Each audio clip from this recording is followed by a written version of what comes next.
With the latest firmware update, OSEE makes what is quite possibly the most flexible and powerful 8-input compact video mixer on the market.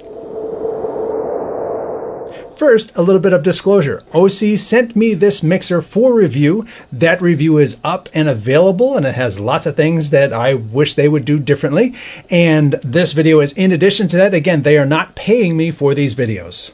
Also, there's a bit of extra talking going on in the rest of this video. That's because I left the button pressed from my last video and it was still pressed through this one and I didn't hear it when I was making the video, so my apologies. How did OSEE do this? I mean, when it was introduced, it looks like it's got 8 inputs and everybody assumed 8 HDMI and 8 SDI, but that was not actually how it was designed. It was designed for HDMI or SDI, and then what they did was they extended the original Duet NDI or SRT or video playback or USB input, UVC input on these 4 inputs. So these were just flexible. You could do whatever you wanted with them. But users clamored and says, listen, we've got 8 physical inputs, we got 8 physical buttons, we want to do 8 physical inputs at the same time, and OSEE just made that happen. So now you can indeed use 4 HDMI and 4 SDI at the same time all the way across. Now, you're making a choice when you do that, because if you are using all 8 physical inputs, which is, you know, like if you had the Blackmagic Extreme, that's what you would be doing, all 8 inputs. What you're not doing then is you're not taking in an NDI, you're not playing back video. So this isn't, you don't get to like still do all those other things. You're making a choice. But those choices make this the most flexible switcher out there, because do you want to play back video on these 2 inputs? Go for it. Do you want 4 NDI inputs? Go for it. Do you want SRT inputs? Go for it. Do you want USB inputs? Go for it. Do you want HDMI and SDI and NDI and video playback all on one switcher? That's what this can do now. If you saw my other video about the Duet 8, it is worth it. There's lots of good information. The other thing I definitely recommend is adding some rubber feet to the bottom, because it needs a little bit more clearance than the feet it comes with provide. And there it goes. There's the fan. That said, let's move on. I've got my USB camera, I've got 2 NDI cameras, I got 3 SDI cameras, I've got my webcam here, so I have a plethora of sources that I can utilize in here. But again, choices. It's 8 inputs, but it can select from a much wider scope of sources. And this leads to one of the things that I had suggested in my previous video. I'm going to mention it again, is that it would be really cool if, let's just say I've got it all lined up and all configured and everything, and I know I've got an NDI source and I've got a video playback on this, ganged up on the same input, and I want to switch between them quickly rather than using a macro. If I could just double tap the preview and it would know, go to the next one, go to the next one. And then in the multi-view, I would see it change. So I would easily know what it's now looking at. It's looking at the video player. Oh, now it's looking at the camera. Oh, now it's looking at a laptop. That way it would make it super simple to switch between all of the potential sources that are available for each of these inputs. You have to understand, with great power comes great responsibility. You have to make those choices and figure out what are the 8 sources you are going to want to put into this switcher. All right, I've called up the menu here. So you have to choose an input mode here. And that means you can see input 1 can choose between SDI and HDMI. Input 2 can choose between SDI 2 and HDMI 2. So they can choose between those 2 things. And again, right now, you can't just easily toggle using the preview. I hope that can come to pass. Hey, OSEE, if you're listening.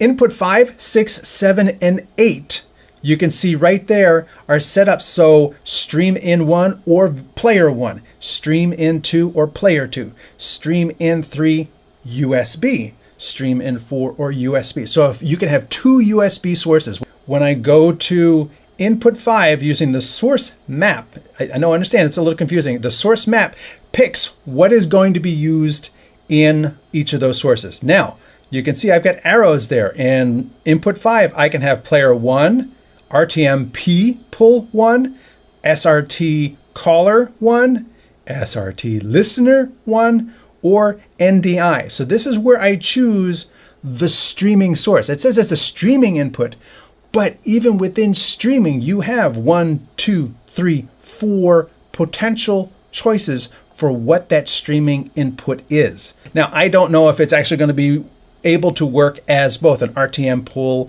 and an SRT listener and an SRT caller at the same time. I'm going to say no. There's going to be one streaming source that you're going to have set up. But it would still be nice if you look all the way over here at input 5, if I were able to easily toggle between, let's just say NDI 1 and player 1. So I could toggle back and forth between my streaming source and my player on that input 5. That would be really cool. And then if we back out of this and come down to 7, 7 and 8 can be NDI or continue along USB webcam. So they could be one of these streaming sources or the USB webcam, which I have plugged in. 1 is my SSD, 2 is my camera. So input 8 and scroll over here, USB webcam 2. We're going to select that. Yes. Confirm. There we go. My camera just is communicating now. Come out of this and come down to NDI. If you're using a streaming source, remember, you're going to need this to be on Ethernet. It does not have Wi-Fi. So plug that Ethernet cable in, make sure it's on the local area network. If you're going for SRT to a remote location, make sure it's already connected to the internet. So here you can see my NDI list.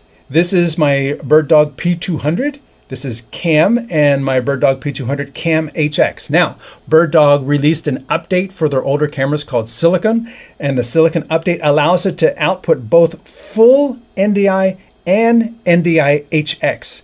Now, the GoStream only accepts HX. If I select the cam, it'll say it's a signal there, but it's not fully recognized. It will not show me a video signal if I select the full one.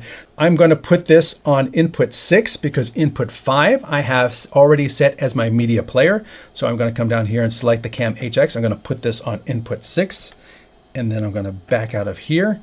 And you can see input 5 is player 1, input 6 is player 2. I don't want to do that. I want to change that. I'm going to go in, scroll down to player 2, and I'm going to say here, I want this to be my NDI. And what else can I do? I could do my SDI, but here's where that comes into play. The way this is set up, I can only choose between my first 4 ports for SDI and HDMI. You have to change modes in order for that to work. So you change the mode here. You go into the mode. Now, go to the right. Now, you can see input, this mode is SDI, HDMI, SDI, HDMI. Now these all change. And this is the critical difference. How you want to set up your show is going to change based on the input mode you select in order for all these to come in. So you could just do SDI, HDMI, SDI, HDMI, SD, alternating all the way down. 1, 1, 2, 2, 3, 3, 4, 4. Or all 4 HDMIs, then all 4 SDIs. Or all 4 SDIs, then all 4 HDMIs. But remember, these last 4 inputs are your multi-inputs. Mode 1 is how it was shipped when it first came out.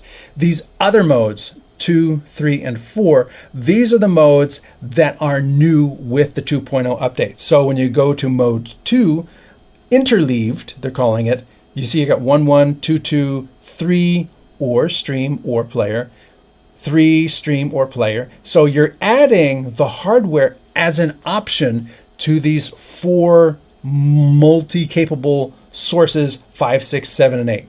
You've got the interleaved, the HDMI first, and the SDI first, and that's it.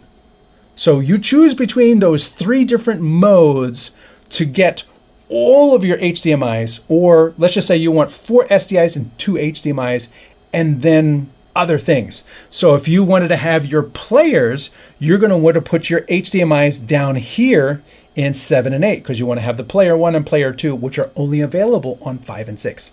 See how that works? You have to make those choices. And then if you wanted to have USB 1 and USB 2, then your HDMIs need to move up here because you're going to want to have HDMI 1, HDMI 2, then USB 1 and USB 2, which are only available on 7 and 8. So, and this is the same thing, SDI first, HDMI first, is the only thing that changes with these last two. So you have all, you definitely get all 4 of your HDMIs, and then you choose where those SDIs go based on what other, playback or input capability you need. You only have 8. You have 4 HDMIs, 4 SDIs, that's 8. 4 streams, 9, 10, 11, 12, 2 players, 13, 14, 15, 16. So you got 16 potential inputs here, and you only have 8 buttons. So you have to choose what goes where. See where it says player 1 and player 2? Also remember that you've got a media player 1 and media player 2 button right here. Those are dedicated. So you don't necessarily have to allocate those to these buttons as they already exist over here. But those are just for media playback. If you need to use a streaming source or an NDI or things like that, those are not available on those other 2 buttons. And then lastly, the interleaved gives you 1, 1, 2, 2, and then 3, 3, 4, 4. Now, in this case, you see 3 and 3. If you want to use the players here or your NDI inputs, you can't use your hardware 3 and 3. You would have to move your cables over to 4 and 4. Or if you wanted to use 4 NDIs, you're only going to be able to use 2 SDIs and 2 HDMIs. And what that means is if you have 4 SDIs and 2 HDMIs, and you still want to use 4 NDIs, that's too many. You only have 8. So what this gives you here is the ability to use all 8 of your physical inputs. That's a big win.